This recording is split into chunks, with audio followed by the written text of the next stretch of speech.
হোটেলে এসেই সন্ধ্যাবেলা ফ্রেশ হয়ে নিলাম। আর ফ্রেশ হয়ে আমরা বেরিয়ে পড়েছি চারজনই। কোথায় যাচ্ছি তোমরা কি গেস করতে পারছো? চলো দেখাচ্ছি।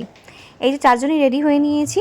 এই যে হোটেলের বাইরের ভিউটা জাস্ট দেখো, লাইট অন করার পর বীভৎস সুন্দর লাগছিল। আমি যতটাই বলবো কম হবে, ভীষণ সুন্দর। তো আমরা যাচ্ছিলাম সুইমিং পুলের দিকে। আশা করি তোমরা ড্রেস দেখেই বুঝতে পেরেছো। তো সুইমিং পুলটাও ছিল বিশাল বড়, আর খুব মজা করেছি আমরা সুইমিং পুলে।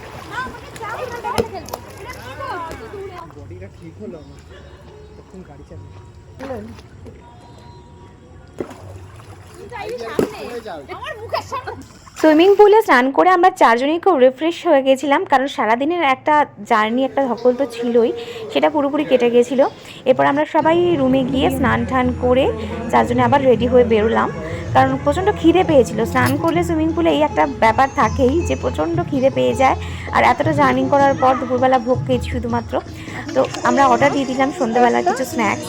এই যে স্ন্যাক্সে অর্ডার দিয়েছিলাম আমরা টমেটো পিউরি ছিল, আর যেটা অতনু অর্ডার করেছিল, বাট অনেকটা শেষ হয়ে গেছিলো, তখন তোমাদের ভিডিওতে দেখালাম, তাই ব্রেড ক্রাম্পগুলো শেষ হয়ে গেছিলো, সেটাই ও বলছিল। আর সাথে ছিল হাক্কা নুডলস চিকেন দিয়ে, যেটা খুব সুন্দর ছিল টেস্ট। প্রত্যেকটা খাবার দাবারই এখানে টেস্টি খুব ছিল। আর সব থেকে ফেভারিট যেটা লাস্টে এসেছিলো আমার, এটা হলো পাস্তা, হোয়াইট সস পাস্তা, ভীষণ ফেভারিট আমার এটা। শুধু আমার না, আইভিও খেতে খুব ভালোবাসে। তো চারজনেই মিলেমিশেই খেয়েছি। আর এই যে হলো ডাইনিং এরিয়াটা, দেখো পুরো রাজমহলের মতো না এই জায়গাটা।